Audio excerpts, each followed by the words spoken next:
in the Capitol, and of course the show that I have, the Washington Elite Show. I had a guy email me about a month ago, and he said, Bruce, I want to come and speak, and here's my project, and it's a decentralized exchange. And I was actually just talking with Ismail over there about a few things, but one of them was decentralized exchanges. And decentralized exchanges are the future. There's going to be, of course, a lot of place for the centralized exchange because everybody wants to hold your coins. They want your coins. There's no reason for a centralized exchange except for the ease of use and everything else. Okay, but they want to hold your coins. Right now, even on Coinbase, which is huge in the US, I'm not sure how big it is here, but if I send or people are sending me money, it's not recorded on the blockchain. And it's, you know, so you wonder, how many coins do they have? Do they have all the coins? They probably don't have all the coins. and that should worry everybody. In today's world, it's not a matter of if, it's a matter of when you're going to get hacked. And that is just, that's it. You got hackers who have nothing better to do than hack an exchange. Vulnerabilities, and Tom is going to tell you more about it in a second, but vulnerabilities are coming out weekly. Weekly. There's no way anybody can keep up. And the hacker has one job, to hack that exchange. He can spend a year. We're talking about hundreds of millions of dollars at stake. And of course, what is he doing? He's just working the whole time and trying to do it. And so this is happening all the time. And so decentralized exchange and the technology he's about to introduce to you is really going to propel things forward. You're going to find it very interesting. His name is Thomas Perry. He is, I just got a little update snippet on him. He's held a top secret SCI clearance with the U.S. government while working for the Office of Naval Intelligence. He's a really smart guy. He spent 4 years in fintech ripping apart the back-end technology of banks and credit unions. You'll see his company on my Washington Elite sign there. It's Safety Bit. Please welcome to the stage, Thomas Perry.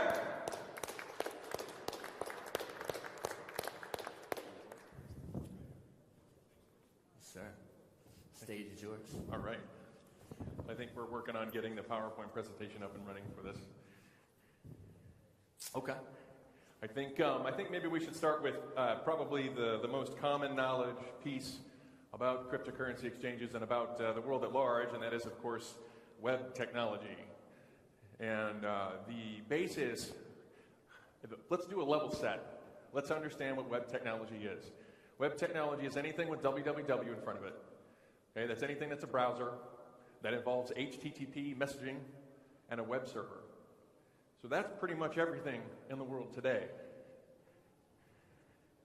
Wonderful. Thank you.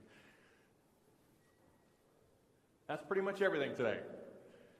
Does everybody understand that? Your web technology is web browsers, HTTP, and web servers. So what's good about that? What's really fast? It's easy to build. You can build websites and web apps pretty darn quickly. It's very easy, very convenient. It's taught by every major university in the world. When students come out of their university, they know all about web development. They know all about JavaScript and Java. They know all about how that works and why it works. What's wonderful about JavaScript in that world is that you can plug and play hundreds of different types of plugins. You can add a calendar to your website. It's easy. You just drop it in there. You can add a clock or a calculator. There you have it. It's there. You've got your clock, you've got your calculator. The problem is that that calendar has vulnerabilities attached to it. Vulnerabilities that allow access. So let's talk about browser vulnerabilities. Talking about Chrome, Firefox, Safari. That has holes in it that allow people to access your computer memory. And the hackers get right in there and they just analyze your memory and they steal your information. So, I'm going to read this because I think this is important. The exchange's management was aware of security issues prior to the breach and took measures to enhance the exchange's safety. but it still didn't work out. So they tried, and the hackers still took that money. Every single cryptocurrency exchange hacked last year was hacked using JavaScript or some other form of web vulnerability. It was easy. CoinCheck, being the big one, right, $500 million, they actually won't talk about it. They say, we were not attacked internally, but it was a remote attack. Well, that tells me everything I need to know. If it's a remote attack, they found a vulnerability, or they messed up and they didn't apply the proper procedures for their security. And that hacker got in there and stole that money.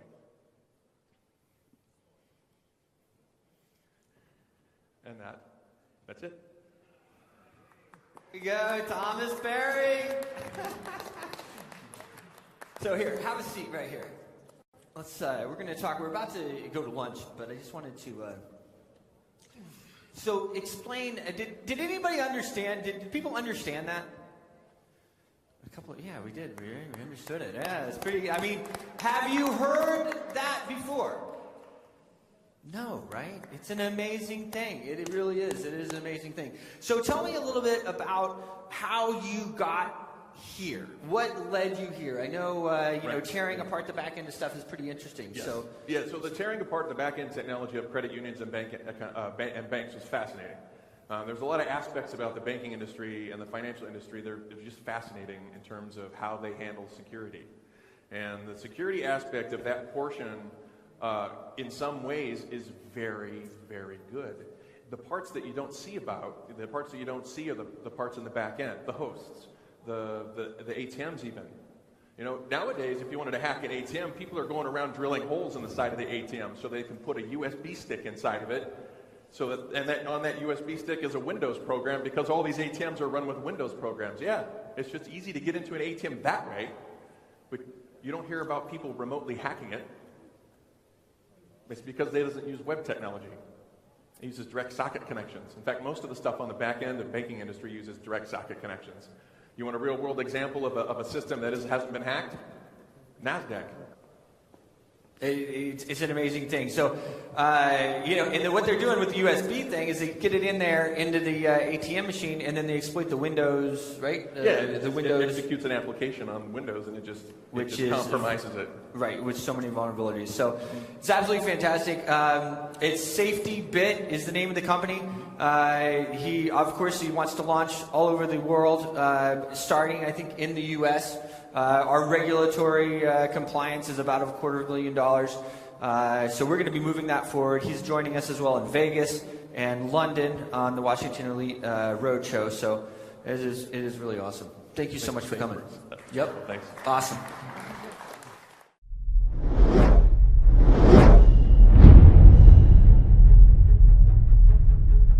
In Vienna is where we start. The team and I will convene at the European Blockchain Investment Congress, where we will speak of the future of blockchain and why this is the most profound invention of our time.